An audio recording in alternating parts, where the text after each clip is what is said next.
Le choix du thème de l'année 2015 traduit de façon éloquente la nécessité qu'il y a de renforcer les capacités professionnelles et opérationnelles des femmes et des filles en vue de les amener à leur efficacité contre la pauvreté sous toutes ses formes. Cela s'est traduit par leur aptitude à participer à leur propre autonomisation dans les dimensions politiques, économiques, juridiques et sociales.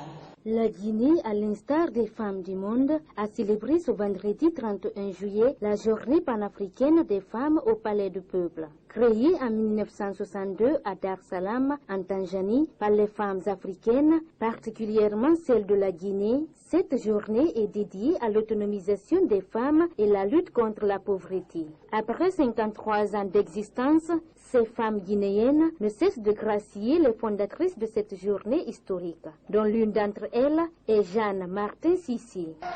Aux femmes de Guinée en général et aux pionnières en particulier qui se sont distinguées dans le parcours de l'EPF.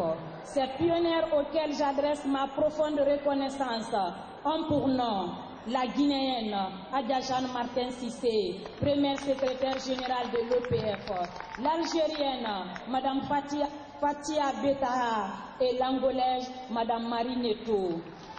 À l'occasion, je remercie l'actuelle secrétaire générale, Madame Aïssat Koïté, pour avoir imprimé à l'EPF un élan dynamique permettant à cette institution de poursuivre son objectif. La secrétaire générale du Manoriva invite toutes les femmes à s'impliquer davantage dans leur lutte, celui de l'épanouissement de la femme. La panafricaine a été créée pour libérer le continent africain, pour que les femmes contribuent à la libération politique du continent. Je crois qu'aujourd'hui, la libération politique sans la libération économique n'a pas de sens. C'est pourquoi le thème de cette année, à mon avis, est un thème approprié parce qu'il permet vraiment de mettre l'accent sur les efforts des États afin de rendre les femmes plus autonomes du point de vue économique, afin que le développement réel du continent se fasse. Au-delà de la place qu'elle occupe dans le foyer conjugal, cette femme livre la potentialité qu'une femme doit faire valoir. J'aurais souhaité que pour fêter le 31 juillet, que les femmes puissent se retrouver, faire le bilan de leurs activités de l'année passée, voir ce qu'elles ont réussi, ce qu'elles n'ont pas réussi, quelles ont été les erreurs, et ce qu'elle projette pour l'année qui suit. Cette journée présidée par le Premier ministre, Mohamed Seyd Fofana, a profité de cette occasion pour affirmer la réussite de l'essai clinique testé par certains responsables de la lutte contre le virus Ebola. Ces instruments juridiques attestent le parcours historique de la panafricaine des femmes, la bravoure des femmes et leur détermination à prendre leur destin en main, avec la volonté de s'engager à tous les niveaux pour le développement de l'Afrique. Aujourd'hui, à 16 h, il sera proclamé solennellement qu'enfin, ces vaccins se sont révélés efficaces à 100%. Comme pour dire qu'il sera dans les mois et années à venir possible de procéder à des vaccinations à grande échelle afin de mettre définitivement nos populations à l'abri de cette maladie. Considérées comme le sexe faible, de nos jours, les femmes sont actives dans toutes les activités socio-économiques, mais elles se sentent toujours marginalisées par la gente masculine.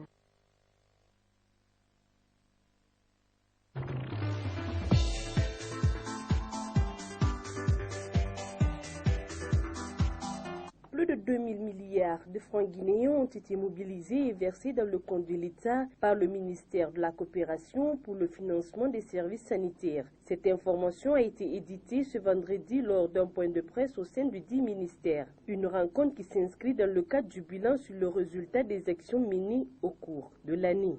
Ces ressources ont été financées. Si je dis aujourd'hui concernant cette mobilisation, qui est le domaine clé que je vous ai dit par rapport à ce département, une trentaine d'accords et de conventions de financement ont été signés pour une enveloppe globale, plus de 2200 milliards de 250 millions 356 000 de francs guinéens ont été mobilisés, soit aux environs de 288 millions de dollars.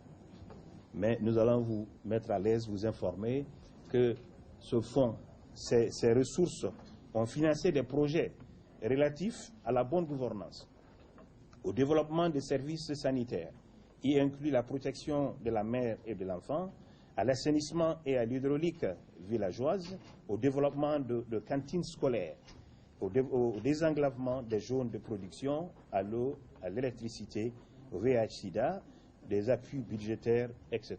Les cadres du département et ses partenaires bi- et multilatéraux ont également mis accent pendant ce premier semestre sur la mobilisation des fonds pour la poursuite des programmes de lutte contre Ebola et la préparation pour le relèvement de l'économie post-Ebola.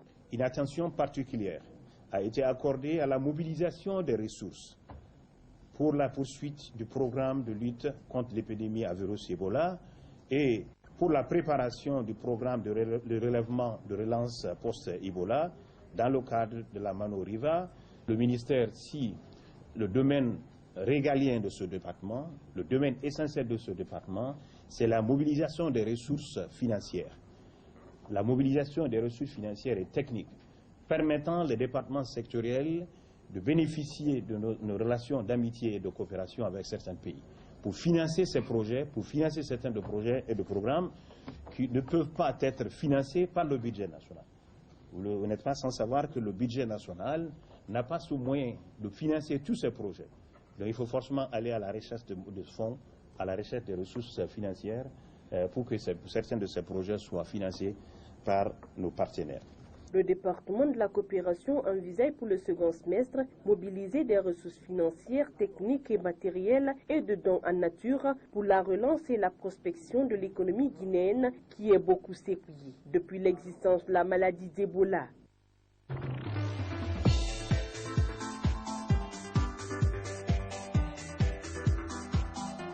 L'association des victimes du stade du 28 septembre 2009 a tenu un point de presse ce vendredi à la maison des journalistes 6 à Koléa. Il était question pour cette association de donner son point de vue sur la procédure judiciaire par rapport à l'inculpation de Moussa Dadis Camara et le projet d'alliance entre l'UFDG de El Hadji Cellou Dalein Diallo et le FPDD de Dadis Camara. Cette alliance a irrité le président de l'association et les victimes. Je ne comprends pas ce règlement de situation. On m'a dit, Bali, j'ai deux casquettes. J'ai une casquette de politicien, j'ai une casquette de victime. Donc, ce que vous m'avez dit, j'ai bien compris, mais moi, n'oubliez pas que moi j'ai une seule casquette. Je suis le président des associations de victimes. Moi, je ne suis pas politicien. Je ne suis pas sympathisant d'aucun parti politique. Donc, je veux vous critiquer. Il n'y a pas de problème. Parce qu'on ne peut pas laisser ça comme ça. Ce n'est pas possible. Si, au moins, si vous m'avez donné des explications plausibles, où je peux comprendre. Ou parce qu'aujourd'hui, vous êtes encore vous-même qui avez dit, il y a 2-3 ans, ce monsieur-là, c'est lui qui est l'instigateur de ces événements du 28 septembre. Ce monsieur-là, c'est lui qui a fait ceci. Ce monsieur-là, comment ça s'est fait-il que Toumba Diakité était au stade? C'est son aide de camp. Comment ça s'est fait-il que la garde présidentielle était au stade? On ne comprend pas aujourd'hui ce revirement de situation. Pourquoi? Parce qu'on veut aller à ses poutres ou quoi? On ne peut pas prendre les victimes en fait au profit. C'est le problème. Non, Moussa Dadis Camara a le droit de se présenter s'il veut. La présidente de l'association des femmes victimes du stade du 28 septembre 2009 trouve que c'est un manque de respect moral à toutes ces victimes.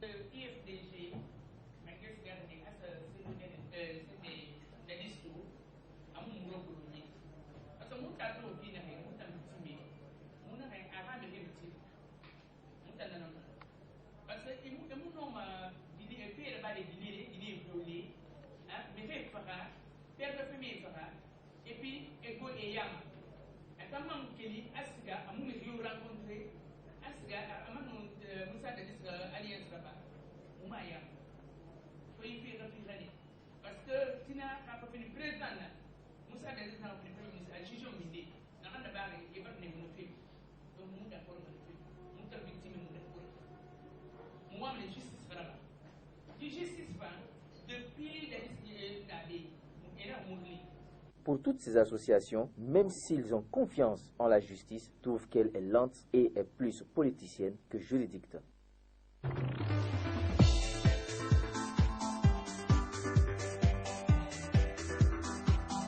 La campagne électorale à la Fédération guinéenne de football est lancée et au poste de vice-président, Amadou Diaby se signale comme le candidat du changement. L'ex-agent de joueur et ancien président de Baraka Football Club a convié la presse ce jeudi dans un réceptif de la place pour faire part de ses prétentions pour le football guinéen. Il nous donne les raisons de sa candidature. C'est notre parcours durant toutes ces années.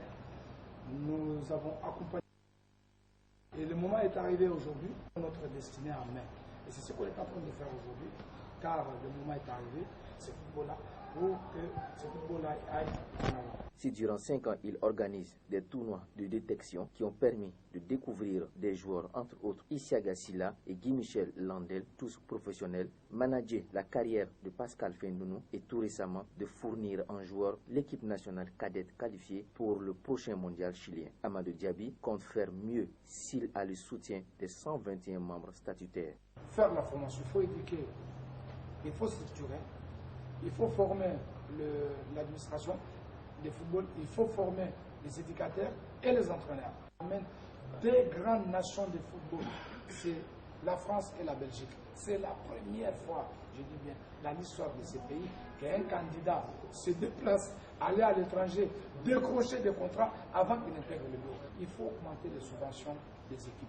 Je suis seul-là qui veut soutenir la ligue professionnelle, obtenir au moins une CAN féminine. En ce qui concerne ses adversaires qui sont Ibrahima Sori Conté, Zalekato Diallo et Tierno Abdoulaïba, il répond. Pour moi, ils sont favoris. Moi, je ne suis qu'un cheveu qui tombe dans une qui veut accompagner cette fédération-là. Moi, j'ai un bilan très positif dans ce pays. Quand on parle d'Amadou Diaby, automatiquement, j'ai une adresse. Quand on dit Amadou Diaby, on dit Amadou Diaby de football, ou on dit Amadou Diaby de manager. J'ai une identité. Invitez-nous avec mes concurrents, qu'on s'assoie, qu'on s'explique, qu'on parle football, qu'on fasse un débat. Vous allez pouvoir voir qu'est-ce qu'ils peuvent faire. Parce qu'il ne faut pas venir s'asseoir, commencer à dire que non. Écoutez, on attend l'ordre de mission, on attend que l'argent sorte du ministère. Non. A précisé que pour ces élections à la Fédération guinéenne de football qui vont se dérouler le 14 août prochain, 15 postes électifs sont à conquérir, dont la présidence, 2 vice-présidences et 12 membres du comité exécutif.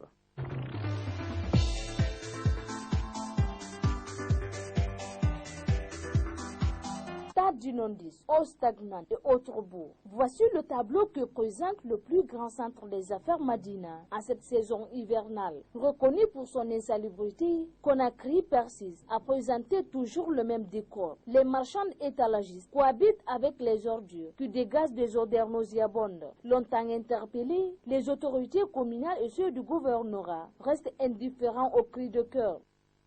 Et ça fait que j'ai n'ai pas mal y'no ka ba modera ala nan ne ba sira no ka ba mo faga giri friture na kan faga mi yeri fagi gi no ka sira ni se ka tele fosse ku fira proprement wala ni no ka mu no ma ala sara giri ka faga mais no ka mu no ma ifra de na mo le ditanna fosse ku tanga ina la ko tanga no ka na kan na dunya na la donc on tanga na forma gouverneur ba ka ta tire gi na ma ka mu mali.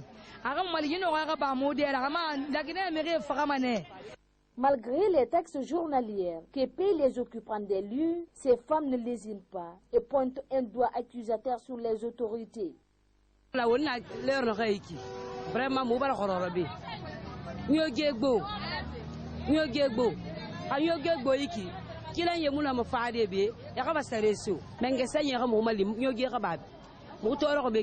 Vraiment, tu l'as tenté, c'est mon acquis. Tu l'as fait, mais il est fier. Vraiment, qu'il a gagné, mais il va faire Cependant, un budget important est alloué à l'assainissement de la capitale. Mais ces efforts ne se font pas remarquer dans la propriété de la ville. Qu'à cela ne tienne, l'on observe une certaine cacophonie dans le toilettage de Conakry, à un moment où la zone se trouve touchée par l'épidémie de la maladie à virus Ebola. Report de la date de clôture du dépôt des candidatures des gouverneurs en République démocratique du Congo. La Commission électorale nationale indépendante l'a fixée au 21 août. La CENI a par ailleurs annoncé une nouvelle date des élections des gouverneurs, initialement prévues pour le 31 août. Elles ont été fixées au 6 octobre 2015. Le délai était trop court, parce qu'il y a 21 provinces à couvrir et la plupart des partis ont leur quartier général à Kinshasa, d'où les mandats devaient partir vers les 21 provinces, et donc 4 jours, c'était totalement peu réaliste. Que vous soyez parti de la majorité ou pas, si vous devez aller à Kasumbalesa, je pense que vous avez normalement le même itinéraire à faire, le même parcours du combattant que quelqu'un d'opposition. Les gens sont plus ou moins obnubilés par l'élection présidentielle qui est prévue pour la fin de l'année prochaine. Nous sommes encore en 2015. Je ne vois vraiment pas de lien.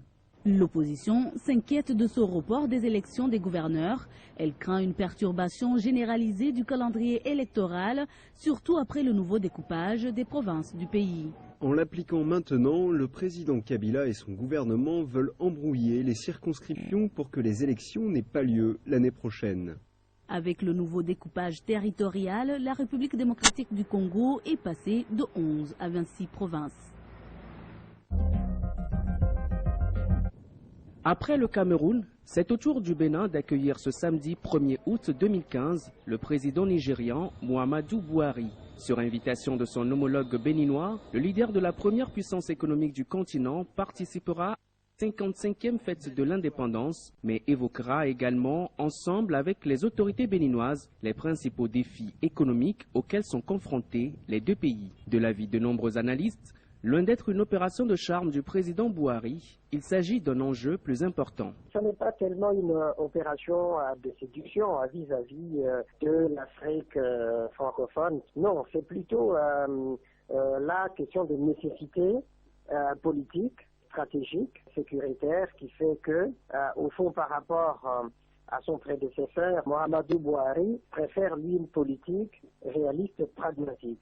Qui pourrait avoir aussi pour autre conséquence, justement, le renforcement des échanges économiques entre ces pays sur la question coopération scolaire universitaire. Ces échanges-là sont importants pour permettre justement l'intégration entre les deux. Non seulement les deux pays partagent pas moins de 800 km de frontières, le Nigeria reste encore aujourd'hui l'un des principaux fournisseurs du Bénin sur le continent. Pour bon nombre d'opérateurs économiques, cette coopération est très profitable sur le plan commercial, notamment en termes d'investissement. En matière de consommation, on ne peut pas trouver mieux. Le marché nigérien est vaste, 172 millions d'habitants, mais contre à peine 10 millions ici, et nous avons les meilleures opportunités aujourd'hui. On n'a même pas besoin d'aller sur les marchés extérieurs lointains européens qui posent à nos opérateurs économiques beaucoup de contraintes pour l'accès à leur marché. Plusieurs sujets seront donc abordés au cours de cette rencontre entre les deux chefs d'État à Cotonou. Il s'agit de la première visite officielle du président Muhammadu Buhari au Bénin depuis son investiture à la tête du Nigeria le 29 mai 2015. Au Niger, le calendrier électoral se précise. Le premier tour de l'élection présidentielle a lieu le 21 février 2016. C'est l'annonce qu'a faite la Commission électorale indépendante le 29 juillet 2015. Selon les autorités, la présidentielle sera couplée aux législatives. Cependant, l'opposition accuse la Cour constitutionnelle de partialité.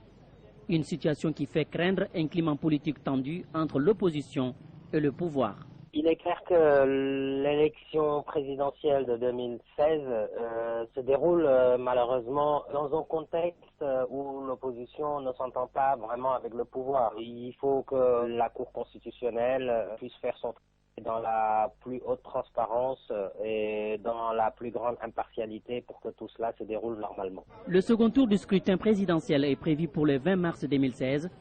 Par ailleurs, le Niger est confronté à la menace terroriste. Face à cette situation, Les défis sécuritaires sont à relever pour la bonne organisation de ces consultations électorales. Vu le contexte sécuritaire dans la région, notamment lié à la menace terroriste, l'idéal ce serait que le Niger arrive à faire des élections libres, transparentes et démocratiques qui garantissent notamment la participation de tous, surtout au niveau de l'opposition. Dans un tel contexte, il faut souhaiter que cela puisse se faire. Sinon, c'est un risque de déstabilisation du pays qui aussi peut affecter le processus de paix dans la région. Avec une population estimée à plus de 17 millions de personnes, près de 7,5 millions d'électeurs ont été recensés début juin 2015 pour participer aux prochaines élections. Et près de 6,7 millions d'électeurs ont été inscrits sur l'ancien fichier électoral utilisé pour les scrutins de 2011. A noter aussi que les élections locales se dérouleront le 9 mai 2016. Au Burkina Faso, le CDP, Congrès pour la démocratie et le progrès, attaque la mise en accusation de l'ancien président Blaise Compaoré devant la Cour constitutionnelle. Adoptée le 16 juillet 2015 par le Conseil national de transition, cette résolution autorise la justice burkinabé à poursuivre l'ex-chef de l'État pour haute trahison et attentat à la Constitution. Mais l'ancien parti au pouvoir et ses alliés évoquent un non-respect des procédures. La saisine est fondée sur une violation des dispositions procédurales, notamment dispositions du règlement intérieur du Conseil national de la transition qui dit que la mise en accusation, le Conseil national de transition doit constituer une commission composée du tiers des membres composant l'Assemblée. La manière dont le vote a été fait ne réunissait pas les conditions requises et prévues par le texte. Parce que pour la mise en accusation du chef de l'État, il est prévu une majorité qualifiée des 4/5 des députés composant l'Assemblée. Alors qu'ils sont 90, les 4/5 font 72 et ils ont voté cette mise en accusation avec 60 voix. Donc à ce niveau également, il y a une situation irrégulière qu'il faut souligner. Le CDP et ses alliés estiment également que la résolution des mises en accusation devrait se faire à bulletin secret, non à main levée. Aujourd'hui, cette saisine de la Cour constitutionnelle suscite des interrogations au sein de la classe politique et de la société civile burkinabé. Je crois que la plainte est engagée contre la personne de Blaise Compaoré pour les actes qu'il a posés, sa responsabilité personnelle qui est engagée dans cette affaire, et non celle des partis politiques qui les soutenaient, où est le principe de responsabilité individuelle des acteurs politiques quand ils posent des actes et qui doivent effectivement répondre devant la nation entière et devant aussi les juridictions compétentes. C'est vraiment toutes ces questions que nous nous posons aujourd'hui et de l'attitude de s'établir. L'ancienne majorité envisage de saisir des juridictions supranationales si elle ne trouve pas gain de cause. Le Conseil constitutionnel a maintenant 1 mois pour statuer. Durant ce temps, la procédure des poursuites de l'ancien président devant la Haute Cour de justice reste suspendue. La famille Dawabché vivait jusqu'à la nuit dernière dans cette maison d'un petit village de Cisjordanie non loin de Naplouse. La folie meurtrière de colons israéliens les a frappés de plein fouet et a coûté la vie au dernier-né de la famille, Ali, 1 an et demi, brûlé vif dans son sommeil. 4 colons auraient jeté des engins incendiaires sur leur maison et inscrit des slogans haineux sur les murs avant de prendre la fuite. Le père et la mère d'Ali sont hospitalisés dans un état grave. C'est un acte horrible que l'humanité n'avait jamais connu, à part les juifs avec les nazis. Il est choquant qu'un groupe de colons soutenus par l'armée d'occupation se répande dans toutes les villes et les villages de Cisjordanie pour menacer la sécurité des Palestiniens et tuer nos bébés. L'armée israélienne est néanmoins à la recherche des auteurs de l'attaque et le gouvernement israélien, par la voix du ministre de la Défense et du Premier ministre Benjamin Netanyahou, ont dénoncé un acte terroriste, qualificatif rarement utilisé pour un crime commis par des juifs. Mais les Palestiniens, eux, tiennent ce même gouvernement pour responsable de ce crime, notamment par sa politique bienveillante envers la colonisation. Il a fallu 4 hommes pour soulever ce débris, un fragment d'aile long de 2,5 mètres. C'était vers quelle heure ça? 9h moins de quart, 9h. Des employés d'entretien ont retrouvé la pièce par hasard sur cette plage de l'île française de la Réunion mercredi matin. Il s'agit d'un développement important, soutient le vice-premier ministre de l'Australie, qui a coordonné les recherches pendant des mois avec la Malaisie. Le gouvernement malaisien affirme même qu'il s'agit très probablement d'un morceau de Boeing 777. Une inscription sur le fragment semble lui donner raison. 657BB, le numéro de série correspondant au flaperon d'un Boeing 777, soit une des parties mobiles situées à l'arrière de l'aile. La pièce sera envoyée à Toulouse, en France, pour expertise. Mais déjà, des analystes sont convaincus qu'il s'agit d'un débris de l'avion de la Malaysia Airlines, même s'il a été retrouvé à l'île de la Réunion, à plus de 6000 km des zones de recherche. On a à la fois les courants marins qui nous ramènent les éventuels débris du large de l'Australie vers la Réunion. On a à la fois la durée d'exposition dans l'eau qui va correspondre à 1 ou 2 ans d'après les coquillages qui ont pu s'accumuler dessus. Et on a cette forme qui est très très typique qui correspond vraiment au Boeing 777. Les enquêteurs ont par ailleurs retrouvé un morceau de valise déchiqueté presque au même endroit. Le Boeing 777, le seul à être disparu dans l'hémisphère sud dans l'histoire de l'aviation, faisait la liaison entre Kuala Lumpur en Malaisie et Pékin en Chine, lorsqu'il est disparu sans laisser de trace le 8 mars 2014, après avoir inexplicablement dévié de sa trajectoire de vol. 239 personnes se trouvaient à bord. C'est tout ce qu'il reste du village d'Akou. En cette période de mousson, il a été touché de plein fouet par des glissements de terrain. Ses habitants ont trouvé refuge dans des tentes à quelques kilomètres de là. Iyam a rejoint le campement il y a moins d'une semaine. Ma maison a été emportée par le glissement de terrain. Il ne restait plus rien et j'ai dû venir ici les mains vides. Akou est situé dans le district de Rasuawa, l'un des plus touchés par les tremblements de terre de mai. La mousson a débuté un mois après, aggravant les dégâts causés par le séisme. Les pluies diluviennes empêchent la reconstruction des habitations détruites. Ici et dans plusieurs zones sinistrées du pays, des terres agricoles ont été ravagées, faisant craindre une grave crise alimentaire.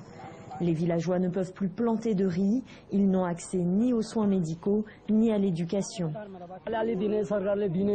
Nous sommes dépendants de l'aide minime que nous donne le gouvernement.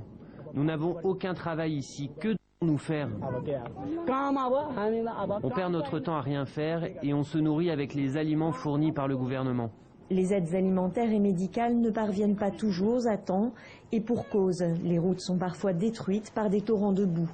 Des pans entiers de la population népalaise sont coupés du monde et 3 mois après le séisme, toujours fragilisés. Il faudra attendre septembre pour que la mousson touche à sa fin. Avec plus d'1 milliard d'individus, la Chine est aujourd'hui le pays le plus peuplé au monde. Mais dans moins de 7 ans, les choses vont changer plus tôt que prévu. L'Inde volera la vedette à la Chine d'ici 2022 avec 1,4 milliard d'habitants.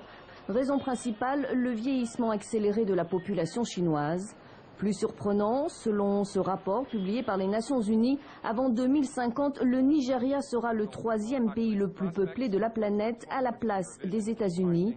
À l'origine de ces chamboulements démographiques, nous vivons plus longtemps, en particulier en Afrique. La population en Afrique est celle qui se développe le plus rapidement. Selon nos estimations, entre 2015 et 2050, elle représentera la moitié de la population mondiale. L'espérance de vie à la naissance a surtout augmenté en Afrique.